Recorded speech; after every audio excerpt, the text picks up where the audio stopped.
Awesome. Thank you. So do you want me to? I generally recommend for people that don't have the most experience with him, playing different characters, like a variety of different characters against you, not just Olimar, because he can be a bit difficult to figure out if you're not super experienced with him. Yeah. And the way he plays is not the most straightforward.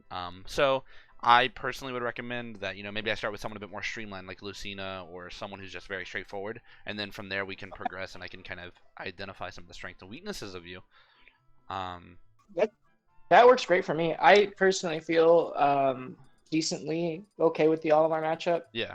Um, I like that character a lot, so Well, I feel if you pretty. want, I can start with Olimar. We can kind of gauge it from there. And then I I think that I'd like to trust your process. If like that's okay, like if Lucina seems like what you think is like the right yeah. decision, I'll I'm definitely down. I'll start with actually. I'm gonna do.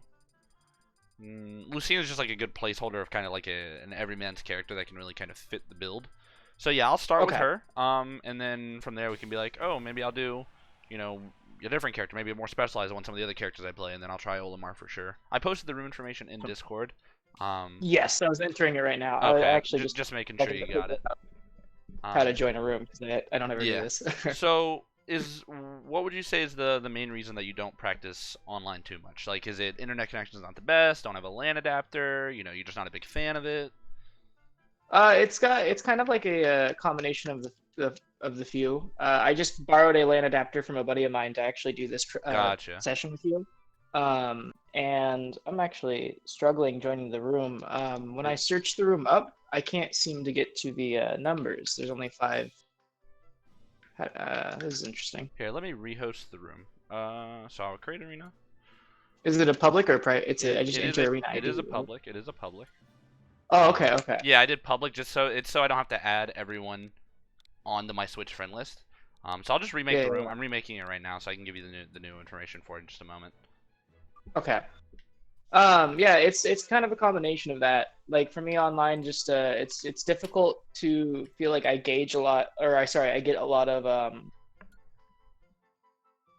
of it. A lot of the times I feel like, for me at least, I struggle just with in general like last minute inputs. I'll try to shield Yeah. stuff and get hit by it, and so I feel Yeah, like I'm not really learning as much as I the could. timing difference can definitely make an impact on the level of practice you get. The way I Yeah. personally approach online practice, and I feel like this is how a lot of other players who use it often do, is it's different from in-person practice in that you're not playing as reactionary. It's not, oh, excuse me, it's not so much I see this and I react. It's kind of a lot more preemptive, premeditated, and read-based gameplay, right? It's teaching you to understand the available options at any given moment, right? So let's say I'm playing Lucina, right? And Hmm. you're Mario. You're not Mario. You're Olimar in this case, right? So you run up to me Okay. and you up smash my shield. Lucina can traditionally up B out of shield that and punish it. But let's say online, I can't react and then do it, right? So Yeah. instead of me reacting to what you're doing, I would recognize that Olimar's close to me. With the moment you hit, the moment I see an attack happen, I already know I'm shielding. I would go for the up B. So I'm allowing myself to prepare myself to what's going to happen, as opposed to just raw react. And that's a skill set that you would Okay. bring into regular games because then you're going to have a better game sense of what's going to happen. You don't have to just react to everything as like on the spot. Okay. That makes a lot of sense. I'm a very reactionary player, so I think that's probably part of the reason I struggle there.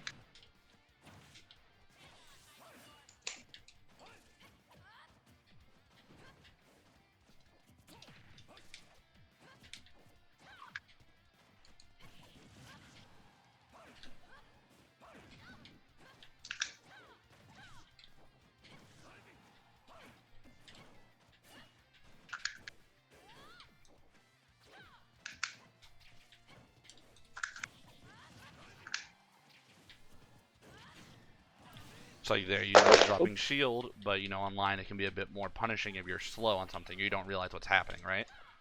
Yeah. Yeah, that's in general. It's like I just feel out of my element online. I feel like I'm like running through molasses. No, I understand what you mean. It's I get a very similar feeling if I don't practice it for a while. Like maybe I was at a major for a Oh, weekend and I haven't. Oh, you good? I'm realizing something. I've been trying to jump with tap jump because that's what I normally play with, but for whatever Oh, reason, it's not so on. is your Is your setup used by other people at all? Yes. Okay, I'm a so here we can create PO a in my team. local What area. happens is, so it says OKaden down there at the bottom. That's your Yeah. overall Switch name. But if someone else had their controls or tag put in on the character select screen, you'll go and see someone's different if they played there last. Okay. So yeah, Interesting. if you go into your character select screen, you'll be able to change your tag and get it kind of up to back to All yours, right. and then I have your controls. But Okay. My bad. no, you're fine. You're fine. But yeah, the way online can be if you're not practicing it, it's one of those things where if you don't practice it a lot, it's feels slow and sluggish. I'm the same way. Like I'll not play for a week online, and then I'll go play it, and I just get frustrated because it's like nothing works. I'm mistiming everything. But you Yeah. warm up to it the more you play it. So I would definitely recommend if you do get some extra money or something like that, trying to snag a LAN adapter or borrow one from a friend for a prolonged period of time, if you can, because Okay. that online practice is very good. Even if you're not playing everyone from around the country, maybe post in your local Discord or Facebook group of other, region players. Like, hey, anyone want to play Wi-Fi today? If you can't go out and play with them in person, and then gradually work your way out. But just give yourself the ability to practice without having to be near people all the time. Okay. I can do that.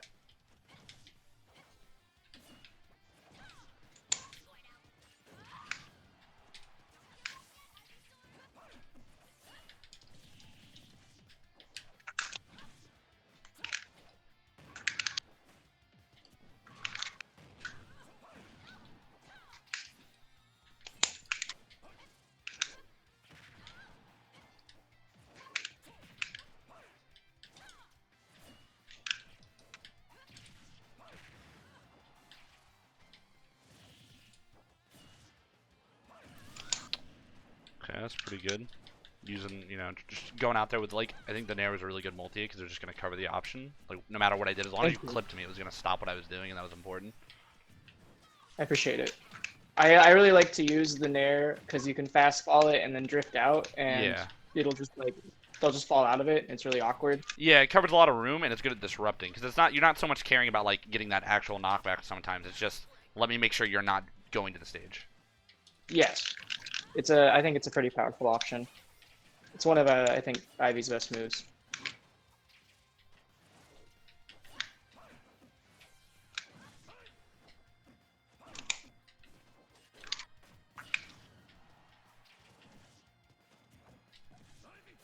So you see there how I delayed it, and that's because I wanted you to maybe try and buffer an option or a defensive option or something to drop shield, and I was going to catch you with the jab too.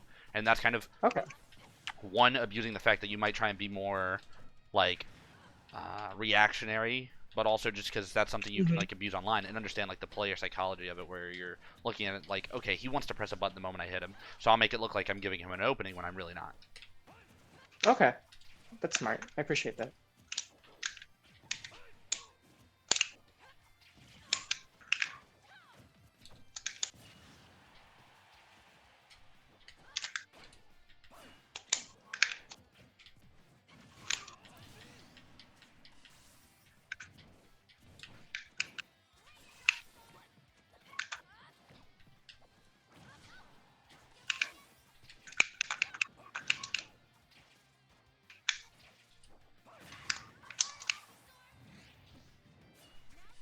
Oh, I'm probably gonna live that ahead. I air dodged a little bit earlier, but that's all right.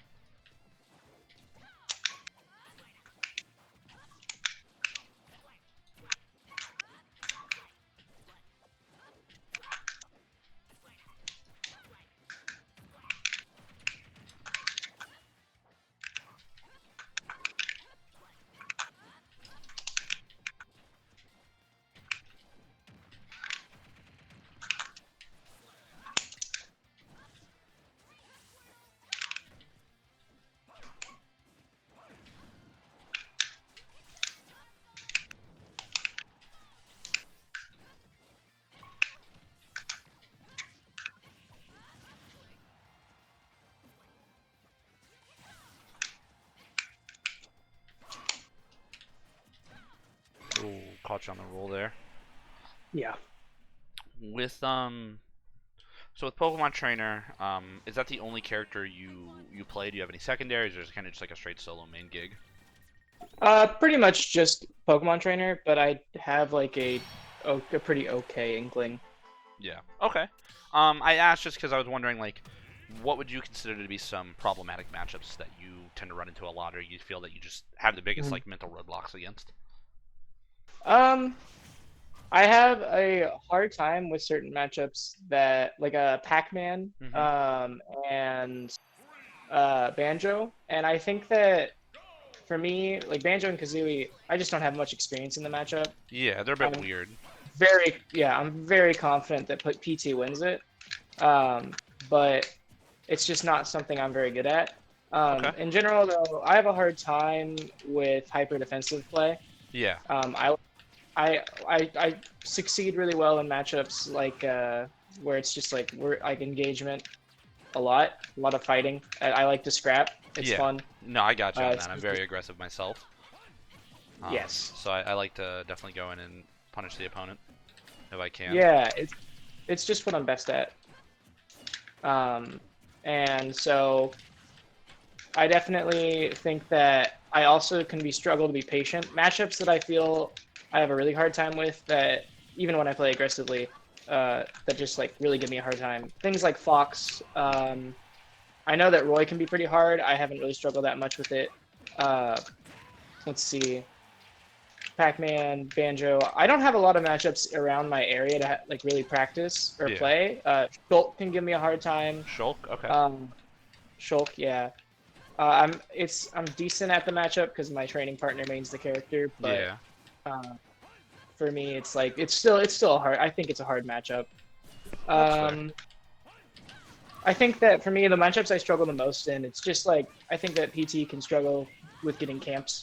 I think that Yeah, because you don't Ivy's really camping. have a great projectile outside of Razor Leaf being like the one projectile, and even then it's like it can lose to certain projectiles, and Ivysaur lacks speed. So it Yes. creates some environments where you might want to stay squared up with the speed, but then you're not getting what you actually need to deal with other aspects of the character. Um, Yeah, and I think that and then also it can be pretty difficult against characters that are really good at pushing an advantage state yeah, or succeed really well, like punishing landings, because those are the things that I think PT struggles the most with. Um, and so I just kind of like look to avoid playing against that kind of stuff. If I'm playing against characters that are really good at that, I try my best to stay grounded versus jumping around. But I think I, in general, spend too much time in the air.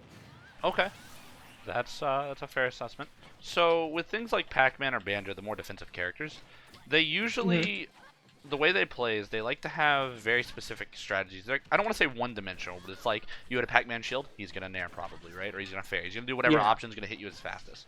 And then when he's at that distance or he's got his range, he wants to set up specific projectiles and kind of use almost distance-based cues, right? So let's say you're kind of at like a mid-range, and Yeah. you're fighting a Pac-Man, and he's charging his. There's a good chance he might just shoot out like the orange or whatever, right? Because it's quick, it's in your face, and it doesn't take that long, and it's trying to catch you off guard. But if you're farther away, he might charge. He might charge for the Galaga ship or the Bell or something like that. So you can use the Yeah. distance between you guys to help get a better understanding of what he's going for, and you don't have to be left Okay. guessing as much because he's not going to charge in your face if you're going to hit him.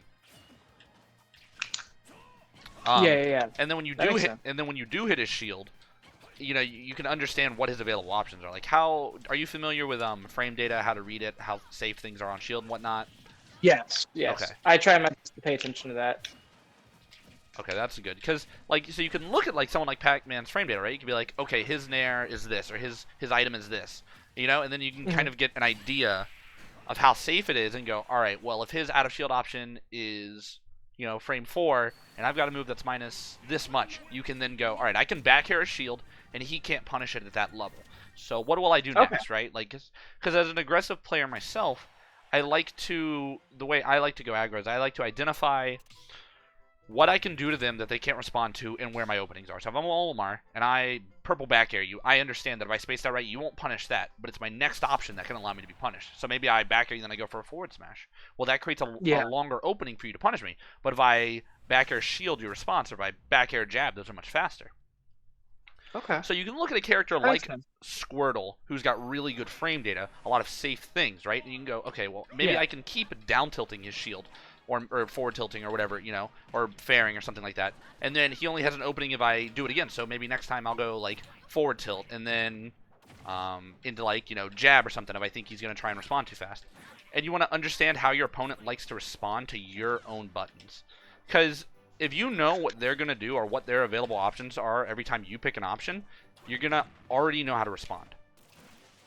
Okay, that makes sense. So I just need to think more one step ahead rather Yeah, than you reaction. wanna already know what's gonna happen after you hit them. You don't hit somebody generally with the mentality of like, ooh, is this gonna hit? Oh wow, I hope so. It's more so I hit them because I want to get something going. I already understand that if I hit them, I can get a conversion or I can do something. So it's taking that a step further and going, when I hit their shield or when I'm going in, what are their available options? Not just what happens when I hit them successfully. Yeah. That makes sense. That's not something I do very often, so I can definitely work on that. And then when it comes to like the more defensive aspects, let's say the Pac-Man's playing a bit more defensive and they're using a lot of hydrant, a lot of projectiles, and they're kind of just waiting for you to hit their shield and play over aggressive, right? And then miss space. Okay, so then you go, all right, well, you obviously have to get in on them if you don't have a lead. So what you can do is you can mix up your, with Pokemon Trainer, you have the luxury of having 3 different styles of gameplay available.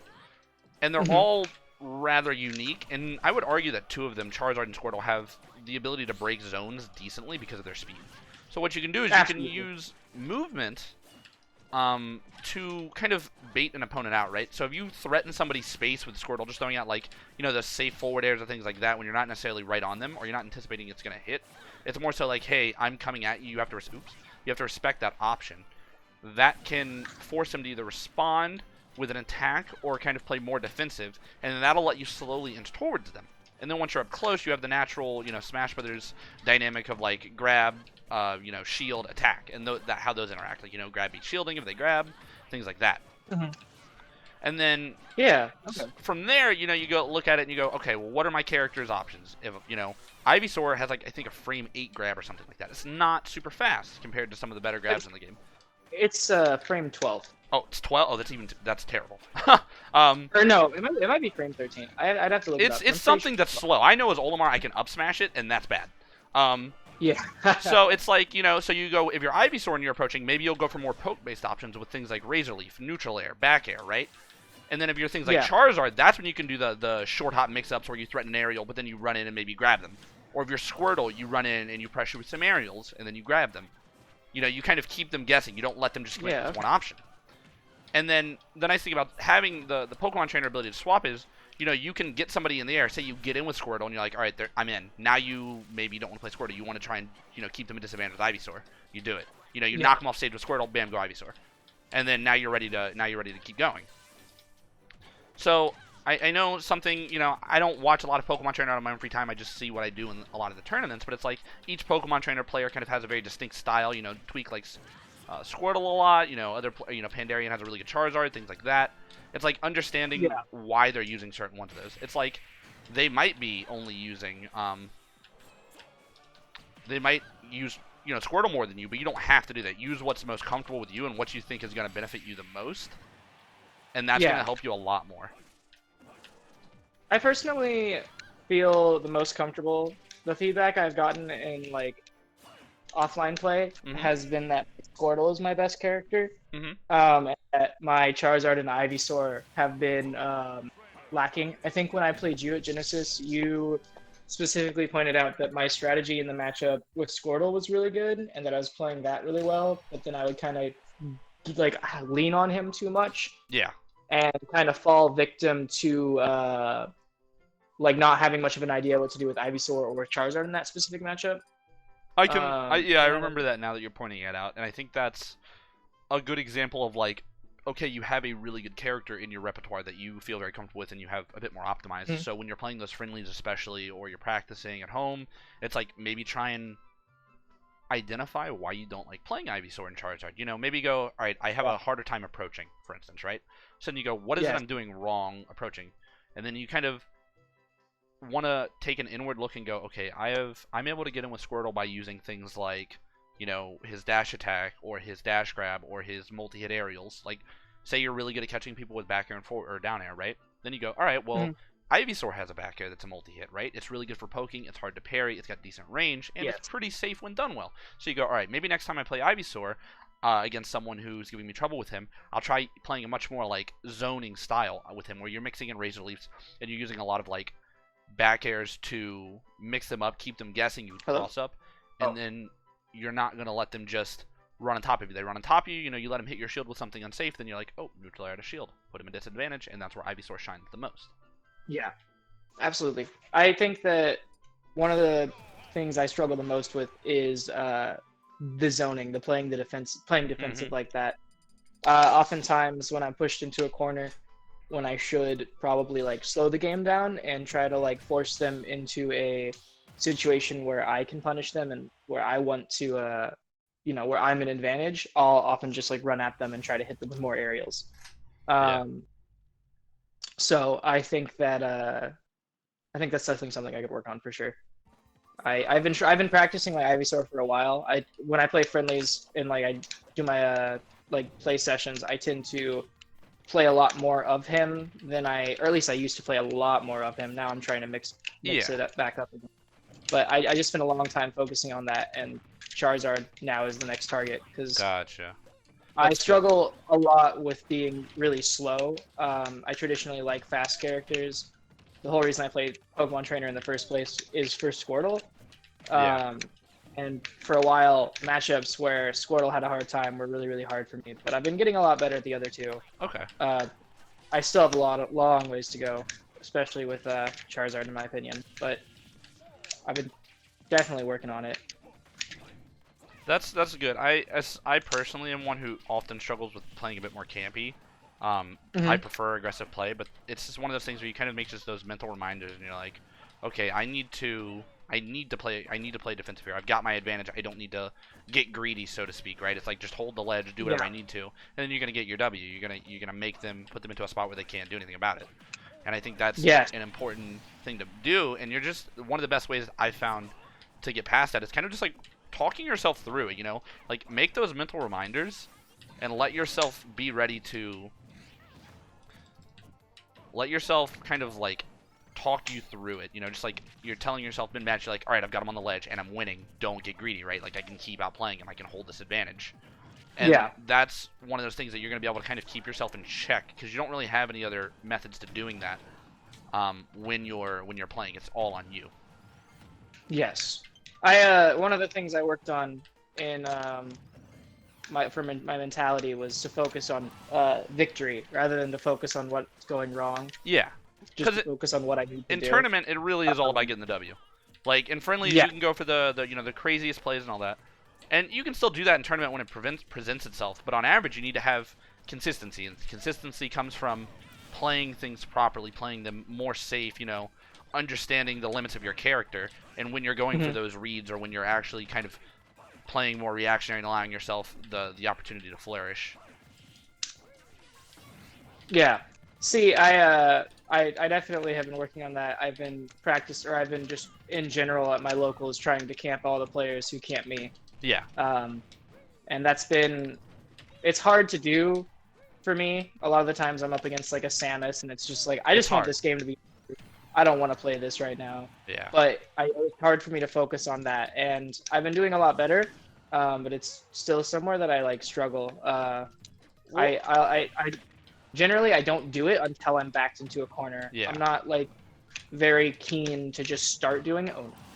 I'm not very keen to just start doing it. I wanna make it clear that like you don't have to play defensive all the time. You don't have to go into a match going, I'm gonna play defensive. Like I understand that there are times where you need to do it, but I generally like to start out my matches kind of playing, all right, let's see how aggressive I can play, and then let yourself have that brand of aggression that you're known for. Look at players like, some of the more notable aggressive ones, Light, Nairo, Mars, and it's like, yeah, they're aggressive and their characters can do that. But it's like you could also play a really campy Palutena or something like that, but you don't always have to do it. And you can play a more aggressive or mid-ranged Pokemon Trainer without having to be defensive. And that's important to have. You don't want to like force yourself to play a certain way that's just not enjoyable to you. See, I definitely like that. For me, it's mostly that I want to focus on being able to mix my playstyle up more and Yeah, not just be so one-dimensional. I got I you. enjoy bait and punish, and part of like I like to run in and throw my opponent off and try to space around their moves and then punish them for things that normally they might not be punished for, just because I'm in a good position to do so. It's part of my favorite thing about playing Smash. Yeah, So I definitely like when it comes to just like standing still. I think that's probably where it is like the just worst like for the me. I act can of not platform doing camp anything. someone. Yes, Yeah. I can platform camp someone all day with Ivysaur. I have no qualms doing so. I've timed an Isabel out in tournament hmm before, which is the only time I'll ever hopefully have to do it. I know exactly what you mean. Just like the fighting off the feeling of needing to swing, right? It's like you want to do something. And Yes, that's a that's very exactly. hard thing to resist, and it's something that I've struggled with in certain matches where I've gotten too greedy and then I end up losing because of it. But it is something that it's a repeated effort. Like it's a skill set you develop, and it's something that is I find best refined by telling yourself in these games, in especially in bracket, like at your locals where the stakes are much lower than when you go to something like a Genesis, right? And you really want to be on Mhm. your A game the whole weekend. It's like when you're in that tense set where you might normally lose or something, and you finally get the chance. It's like stop going in, or let's say you're fighting someone and you just got they just like comboed you to hell and you have to ledge or something, and you feel the need to just swing back, but you're like, no, no, Yeah, no, no, just wait, find my opening, right? Like I can't rush it or I'm gonna lose. That's something that yeah. you have to tell yourself. And I think as long as you've kind of got the mental awareness for it, you'll be all right because it's something that it comes with time. So as long as you keep working at it, It's you'll be all right. something I've been in particular working on as of late. It's a very new development for me. Yeah, I normally just kind of get by on the fact that I'm decent with my advantage states, and so I'll just like lose neutral 6 times in a row and then hit someone once, and then Pokemon Trainer's advantage state's absurd, so I'm fine. yeah. Um, No, as an Olimar and so player, that's literally the story of my life a lot of the time. It's get hit, be getting schmixed for like 30 seconds straight, touch them, they're at kill percent, they're dead. yeah, so I feel like if I could just be good at neutral and being smart with my advantage in particular, and like holding my ground and forcing them to make the bad choice rather Yeah. than just doing it because I want to be aggressive, I think I'd be in a better position. Um, I just there's just something that feels bad about just not doing anything. No, it does, it does. And ideally, you're going to get to a point where you don't have to do that a lot. It's just certain interactions where you're like, you know what, I need to pull back here. Or maybe you parry their Yeah, thing and you're not frame positive, so you go, it's okay, I'll reset. Like, I don't need to rush it. I feel really comfortable in a lot of matchups playing aggressively, and it's in particular matchups where they do a very good job of boxing me out that I struggle in. I think Yeah. where I can't just hold forward at you is where I tend to Yeah, like be at and my the weakest. higher up you go in like player skill, the more you'll find that that's a common thing. Like not everyone lets just you rush them down. So it's identifying what you're like when you do rush somebody down. Why is it working? Right? It's kind of those like, Yeah, okay, what I do this time. Like for an Olimar, I find it really easy. It's like I have my purple, so I can probably play a lot more aggressive. But if you are playing yeah, aggressive, it's like, why are you maybe reading their defensive options? Are you understanding when they're going to shield, when they're going to drop shield? And then you can apply that as like a blanket understanding. So when you fight other people, if maybe they're shielding the same or they're scared more, or they're giving you more leeway, it's going to allow you to do that immediately and recognize those things. But if you fight someone who maybe doesn't let you do that, you can go, okay, he's not dropping shield. All right, well, maybe he's not dropping shield and letting me catch him. So what I'll do, I'll grab next time, or I'll punish him yeah. for holding shield, right? And then you can adjust your aggression based on what happens. And with aggressive characters, I know you said you kind of struggled with things like Fox as well. Um, those Yes. characters are very much like you have to understand the limit of their pressure. Like they are very safe with a lot of things, but it's not this untouchable, level of safeness. Like you can't do anything about it. It's like, yeah, Fox is gonna nair you and he can't punish that, but what's he do after? That's where the mix-up comes in. Yeah. Maybe he'll jab. If he I jabs, what's up? I definitely used to be of the position where like, oh, this is too safe. I can't do anything about Yeah, that. Blah. But I've just been focusing a lot on just trying to get better at the game. And so I don't believe that characters like Fox aren't like beatable or unpunishable. I think it's just a like it's just hard I think like Fox, for example, is a matchup I used to think was like super duper bad for Pokemon Trainer. What was bad, yeah. Um, Um, um, but I adapted my thinking, and I'm mhm. kind of the opinion that it's even. We both just destroy each other if we touch each other, so Yeah, it's just about who can touch each other and first. that's a good mindset to have because you want to understand that players or characters have these safe things. Like almost every character's got something that's safe, right? It's what comes Yeah. after. It's that you understand how to respond to that. So it's like they nair your shield, and then you're like, okay, are they gonna jab? So if they jab, you hold shield, you get a punish. If they grab, then you understand that maybe you should roll out of there sometimes. It creates Mhm. the mix up that just like how you do when you play like Squirtle or someone and you're pressuring a shield. It's no different than Yeah. that. They just might have it a little bit more lenient or a little bit more easier, or a little bit more accessible because of their character. But there are those downsides, and then you can incorporate things like parrying as well, where you're like, okay, well I can parry this, and then now because I have good frame data as well, and now I can punish. So it's Yeah. understanding the extent of their character. It's kind of like the reverse of what I was saying about when you play aggressive earlier, like understanding how their character functions Hmm. and how to punish it. So like maybe you do play a fox and he's nairing you a lot, you don't know what to do. So instead of punishing his nair, you go, all right, you know what I'll do? I'll catch him as he jumps to nair. Maybe you'll short hop forward air him first because he's not going to rise with his aerial. He's going to fall with it. Yeah. I don't jump. So if you're able to identify those things, that's going to make it a lot easier. Like, as Olimar, my out of shield game is not very fast. It's like my fast option is a frame Yeah. 10 aerial, and that's not very good in a lot of cases. So when I fight foxes, it's like, yeah, I might not punish things out of shield, but maybe I'll be a bit more proactive and forward air him or short hop side beam or do something like that, right? Catch him as he's coming in. And then sometimes Yeah. you Okay. do have to maybe wait for the opening. Like Ike is a really good character, I think, for that example because Ikes almost always jump or they almost always fall with neutral air, right? And everyone's like, Yes. "Oh, I can't punish Ike neutral air. It's so safe." And yes, it is safe. But the key comes from you don't punish the neutral air unless you're ready. And it's like they neutral air your shield, and then you know what you do after. If they go for another one, you wait till they jump, and then you hit them on their way up. Yes. It's funny you mentioned that because the top level player who plays in my region, his tag is Stark, Oh yes, and yeah, I'm I know top him. level.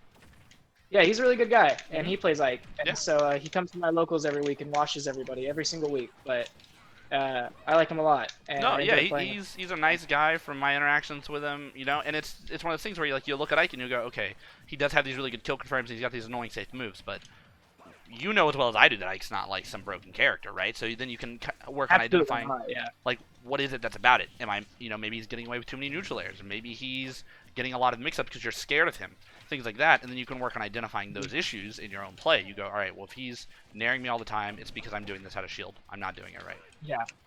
One of the things I struggle with, and with him in particular, is a lot of the times I'll get him in position it out. I have practiced Oop, you just went out there. with Squirtle, and Can you repeat what what you were happens saying? Because when your I end mic up went out getting there. him on ledge, it all just goes away, and I start throwing out moves. Oh.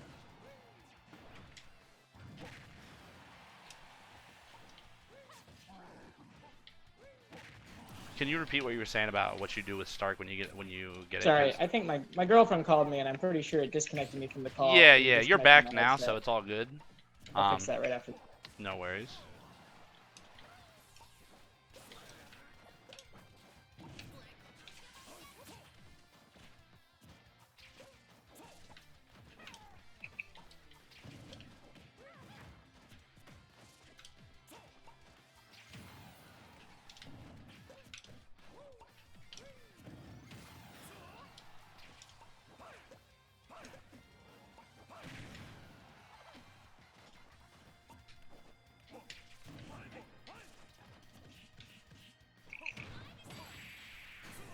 Can you hear me, or is the call disconnected?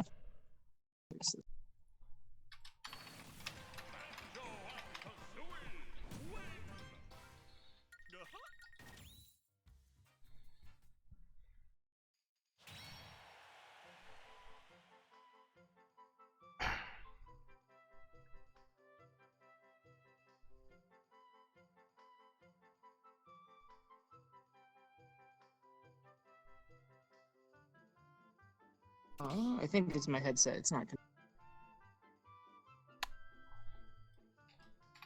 Can you hear me? I can hear you. It's just all over my actual like phone audio. Oh, okay, okay. It's not headset. Gotcha.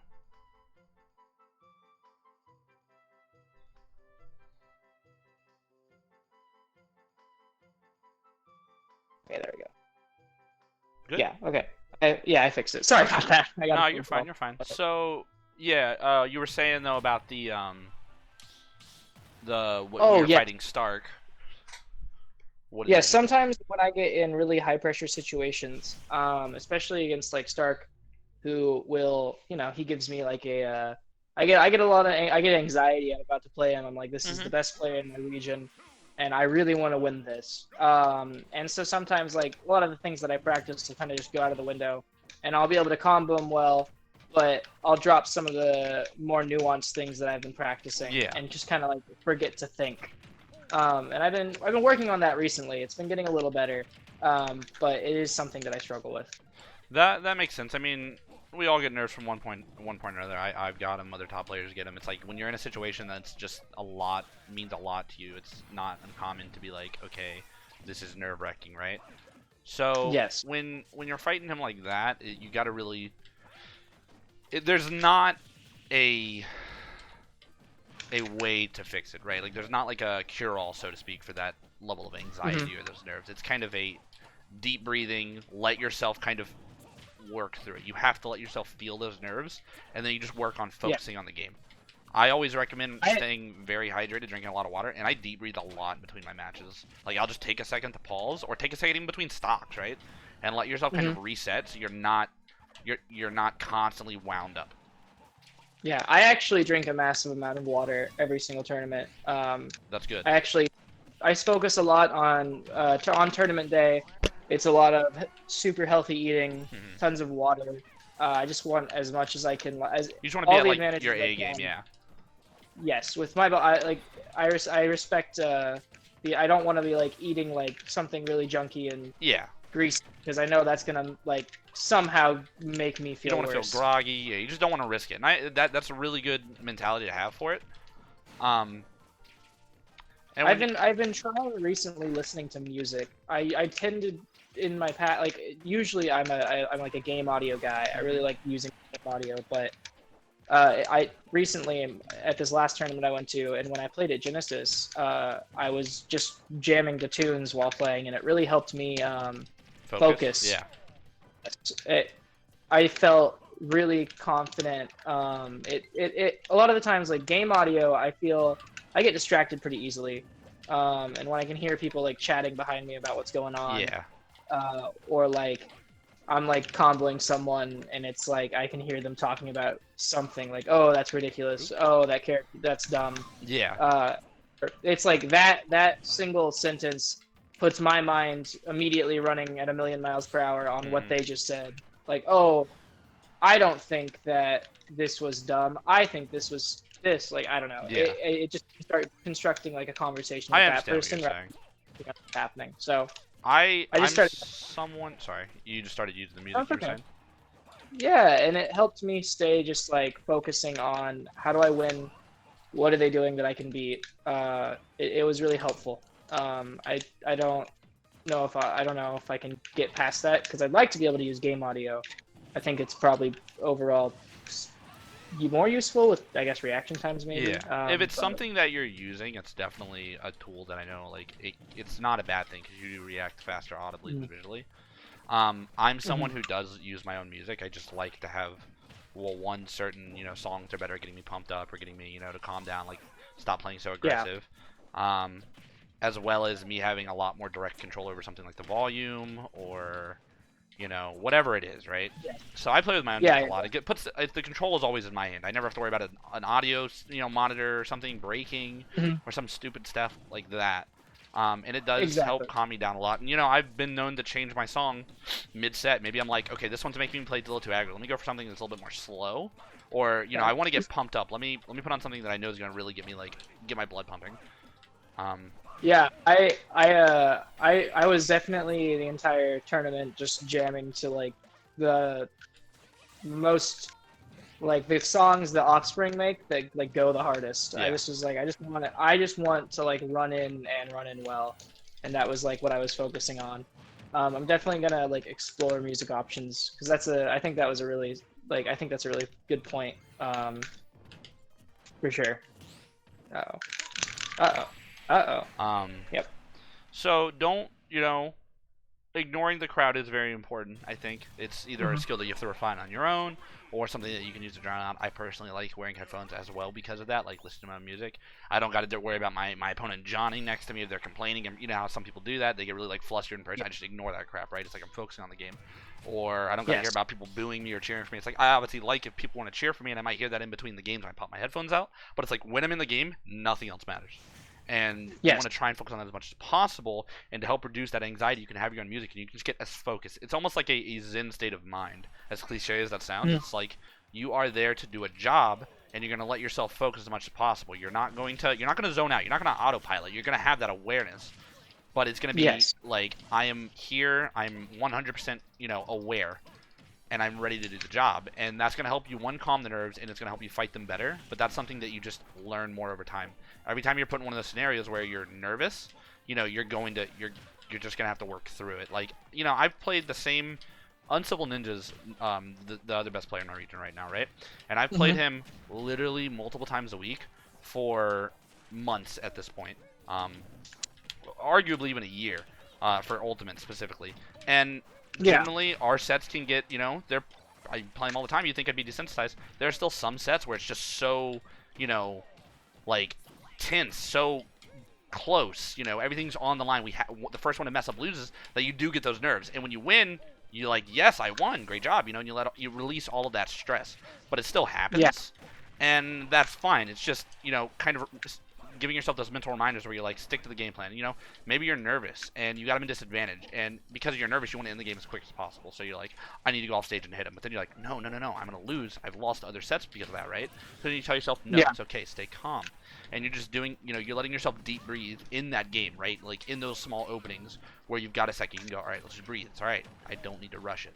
And it's a Yeah. very like intentional mindset and like state of mind to put yourself in and remind yourself it's okay. I can do this. A lot of reassurance, putting yourself in that in the driver's seat, so to speak, so where you're confident. And if you can do that, it's going to help you over time. And you're still going to you're still going to mess up. You're still going to have, you're still going to make those mess ups. And it's going to eat away at you that night, right? Like you're going to mess up. You're like, damn, man, I Yeah. thought I had it, and it's going to suck. I know that, Absolutely. just as well as anyone else. But instead, you take from that scenario, you go, okay, I lost to Mm. Uncivil Ninja the other day, and I was winning. He was at like 190. I was like at 120. I just keep knocking him around on the stage, right? I can't hit him, but I keep knocking him around, and I can't kill him, right? Rather more. And Yeah. I run off to go off stage and hit him, and he like reverses his, air slash with Shulk, and then I die and I lose. And I was Yeah. so mad about it. And then the next time we Yes. fought, like the next day or whatever, I was like, no, there's not gonna be an oops, I went off stage. It's gonna be you're gonna get outplayed, and I'm gonna win. And that's Yeah. what happened. I stuck to my game plan. I allowed myself to adapt to what, remember what I told myself the day before when I messed up or what, the last time, and go, all right, I'm ready. And it's not always up to you. Sometimes your opponent adapts and you can't do anything about that. But it's putting as much control as you can in your hands. Okay. That makes sense. Oh shit. I definitely do I like nerves for me. I don't get them very often. I feel that I oftentimes just have a hard time. Oh, whoops. I oftentimes just have a hard time noticing when I'm like nervous. Like sometimes I'll just be into the middle of the game, Yeah. or not nervous, but sometimes I'll like give up. Like Yeah. very rarely. I don't give up often, but when I've given up in the game, I very often just don't notice that I've done it. It just kind of happens, And and then you then realize it I after the start. fact. Yes, it's like I'm losing, and I'm like, okay, well, oh, whatever. This is stupid. Fuck you, Joker. But then it's like, what am I doing? This is stupid. Yeah. That was then.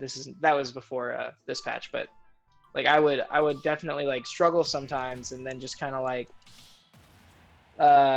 just give up but not notice it. And I'm getting better at that, but it's still something I can sometimes struggle with. I think my biggest fault as a player, and I think this is probably very common for a lot of people, but I didn't play Smash 4, so I don't have a lot of matchup experience with a lot of these characters. Yeah. So there's like a lot of times that I just like lose, and I lose because I have no idea what like these moves are and what they're like doing. Okay, I And can so see what you mean by that. yeah, that's a little stressful. Like I can play against like against Sonic. I played against Sonic for the first time at Genesis. Yeah, Um, that character's annoying. and I'd never played against that character before, and I'd never really like done much with them. So I was just like, I don't know what's happening. Um, and it's like I doubt that like Sonic's super bad for PT. I can't really like I just don't It see was it. more so just like the matchup inexperience kind of coming through and putting you in Yeah, a spot where you're just unsure. No, I yeah. understand So what you like, mean. um, and like one of the characters I like did play. I played a little Smash 4. It wasn't very long. When I played that game, part of the reason I like the Olimar matchup more than I like most is that's the character I played. Okay. Um, I played a lot of him, and I played a little bit of Diddy Kong, but Olimar was like the character I stuck to. Yeah. And then I just didn't enjoy the game very much, and so I just stopped and went back to playing like Rivals and PM. Yeah. Um, so it's like I can definitely struggle in like a lot of characters that I don't get to play against or haven't ever really seen. They give me a really hard time, and I think that's probably pretty normal. But I spend a lot of time trying to like review VODs. Oh, well, No, I just got a little greasy just there. to, like, yeah. Oh, it was nice. That was really good. Oh, I'm not dead. Cool. Um, I spend a lot of time trying to review VODs of those characters in particular, Hmm. just so I can get like a better idea of like what I'm supposed to do there. But it's hard for me to know which character I'm gonna play against next that I haven't seen before. So Okay. it's mostly like it's like a live and learn thing. Like I play against a character I've never really played against, like Sonic, right? And then I just go watch a bunch of Sonic gameplay, and I'm like, okay, this is what I'm supposed to do. Yeah, That kind of thing. I think part of the problem of having a game with so many characters is that there's just a ridiculous amount of information to learn. Like, I practice the game a lot. I still don't know, everything about all these characters. I still get caught up with mix-ups I wasn't ready for that might have been developed since the last time I played one. Yeah. And that is where, like, if you really, part of pushing yourself in this game is doing, that due diligence and doing your best to practice, whether you're finding someone who wants to play with you or you're just going out of your way to do your own research, but you're still going to get caught off guard sometimes. Like, that's just the nature of the beast. Absolutely. And as much as it sucks, like, it's one of the things where if you're fighting a character you don't know that much, you'll maybe go in with a bit more reservation. So it's like, okay, I don't know what Sonic does in this instance, so let me just, prep myself and play a little bit more patient. Maybe I won't overextend at disadvantage. Maybe I won't hit a shield this way, right? I always recommend that the few things you should know are how safe someone's out of shield game is, like what their best options are, like when you hit their shield, what they can do, or what their safest pressure tools are. I think those are two things, because you can look that up. You can just go to, you just go to Ultimate Frame Data or whatever. You look it up, you have an answer, and it's like, okay, Ivysaur does that. I know, and that's going to give you a good basis. And then now you're going to be able to go, okay, so they're safe with these moves, so don't punish that. And then, just from general player knowledge, like maybe you play the character casually or something, you go, oh, well, if he down throws me, I should probably DI that way because he can't follow it up, right? Things like that. Yeah. And then you kind of build yourself a basic understanding that you can fill in later by any previous experience you might have or information you may have looked up. And then as you fight a player of the character or whatever, you play your set, you can go, okay, he likes to do this mix-up, so then for next time, for the rest of that set. So you can watch out for that next time. You kind of just build the repertoire of information for it, and you'll fill things in as you go. Like, what's a really good example? I was fighting, I fought a Yoshi recently, and he hit me with like a landing up air, like into like a weird setup, and it caught me off on the ground. I was like, I did not know that. I never expected the move to be used in that way, right? So now when I fight a Yoshi next time, it's going to be, I know that. There's not going to be they might still hit me with it because things happen in the game, but now I'm a lot more prepared for it. And I got called by something I didn't know.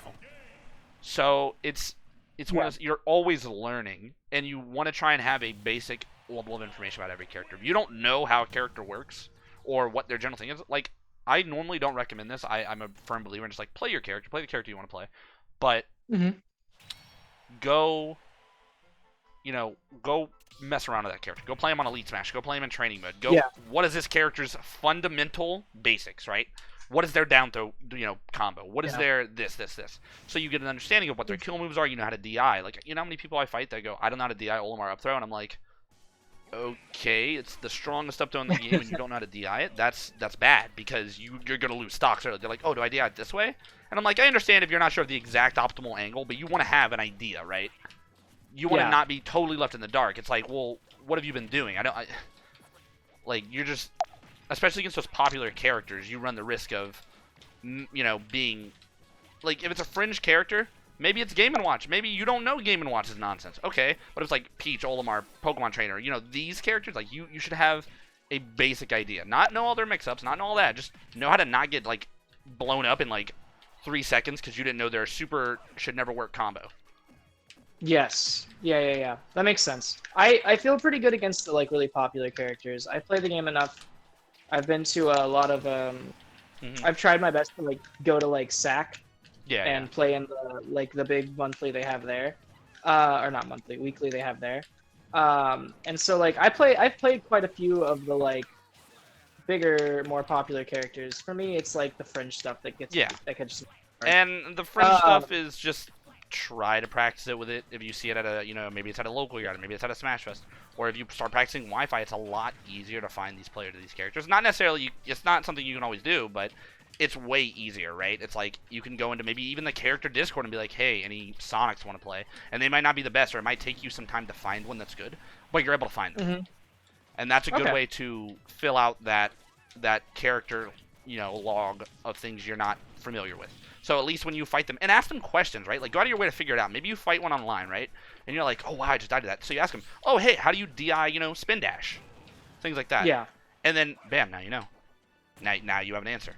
And now you're not left in the dark. Yeah. And it sounds like a full-time job almost, where it's like, go do this for 70 characters. And I'm not saying do that, but it's just maybe characters you struggle with, or if you look into, like, maybe you go to a major, maybe you go into Genesis or something, and you see your pool, and it's like, oh, I have to fight, Wrath from Georgia, and he plays Sonic. So I'm going to go into the Sonic Discord real quick. I'm going to ask some questions. I'm going to do my due diligence. Or maybe, even if it's like a last-minute thing, like you just see who your next opponent is. Maybe you go, like, look online. Is there any sets of, like, a Pokemon Trainer versus Sonic? Let me see.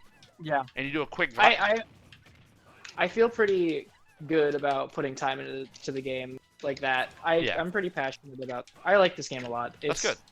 I think it's really good. I have a lot of fun doing it, so... I'm very comfortable with doing all the hard work. All the hard work for it. I know that when I started going to tournaments when this game came out, like month 1 or 2, I've never like gotten really into. My friends and I would play games casually. I never really got competitive. So when I started, I was pretty.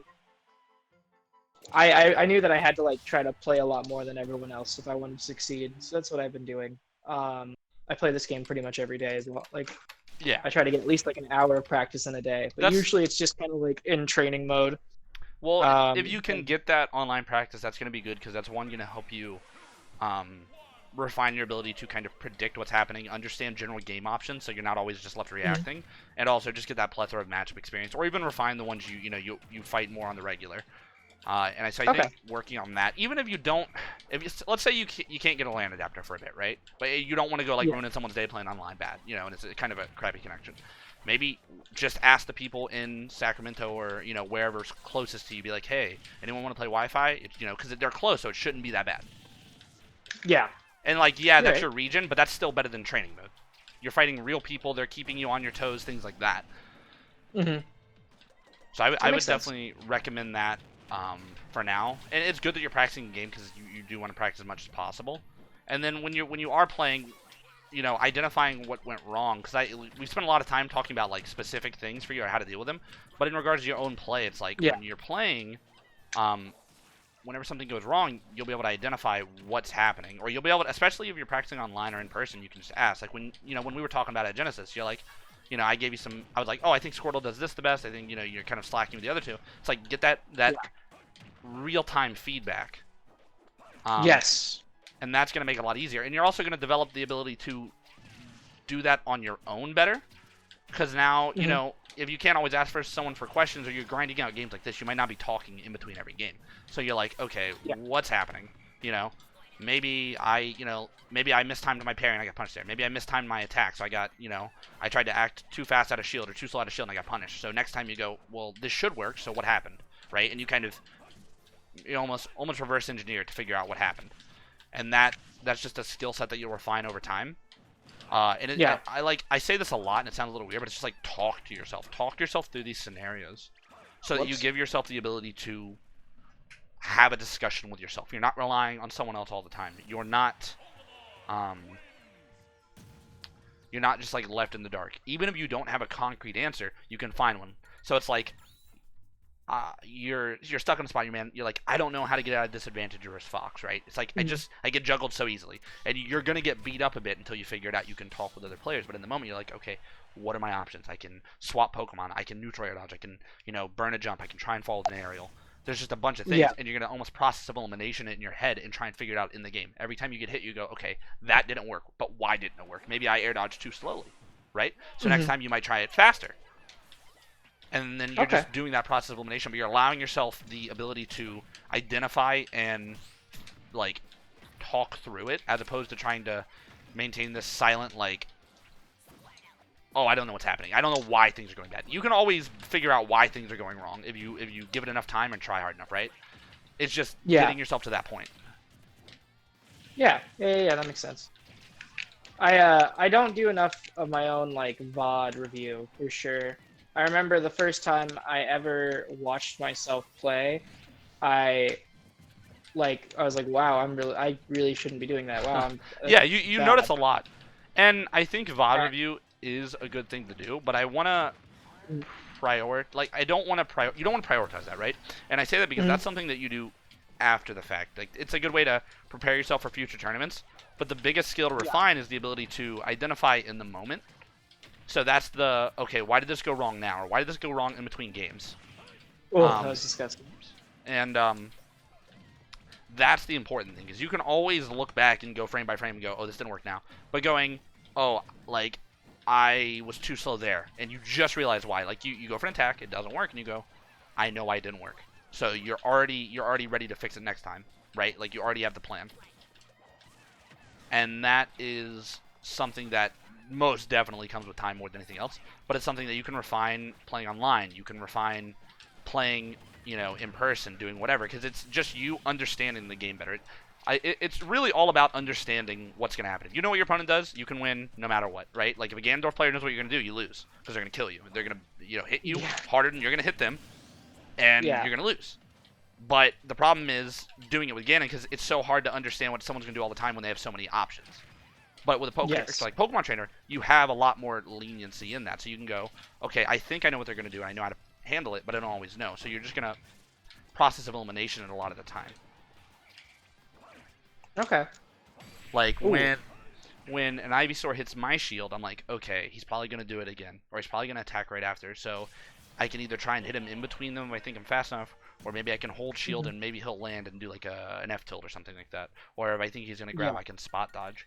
And I don't want to make it sound like you should always go for reads, because you definitely want to give yourself time to react, or give yourself time to Mhm. um, understand what's happening. But it's kind of the thing where it's like, okay, let me figure out what's going to happen. This character can only do so many things right after scenario, right? They can only attack me with Yeah. so many of their buttons in this specific scenario. So that helps you like whittle it down to a certain thing, to a certain selection, and Yeah. then you can Yeah. then get a finite amount of things, and you can go, okay, they can F tilt, they can jab, they can this, but they can't forward air me. They're not facing me. It's like, that's not an option. Mhm. Things like that, and that's gonna help you figure it out even more. I That makes think sense. this will probably be the last game, and then I can give you some closing thoughts and things like that, and we can wrap it up. That sounds perfect. Oh, whoa.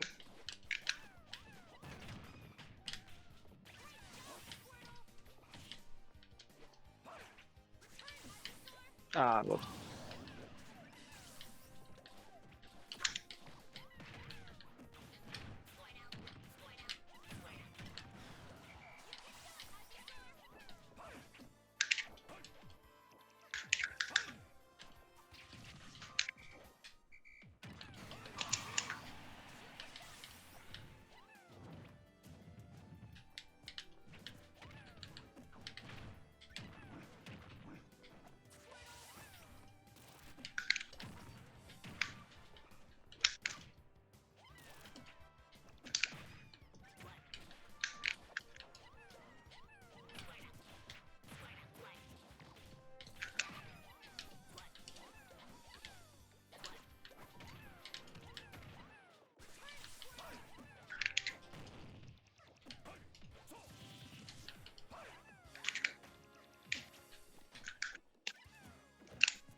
Yeah. So I guess closing thoughts I'm noticing about your play, just like from what we did today. I Hmm. definitely saw you were trying to use a lot more Ivysaur. And I think that was Hmm. pretty good. Uh, I think finding a good rhythm of using things like back air to space, trying to hit my shield safety. Because remember, when you're fighting someone like Olimar specifically, or someone with worse out of shield options, you can be a bit more Yeah. aggressive on their shield. Because they have less ability to one punish, and two, like if they do punish, they have less time. So, being a bit more aggressive with that, paying attention to my opening. Say I'm short hop side being a lot. Well, unless it's a purple, the side B doesn't have a hitbox unless I do something after it.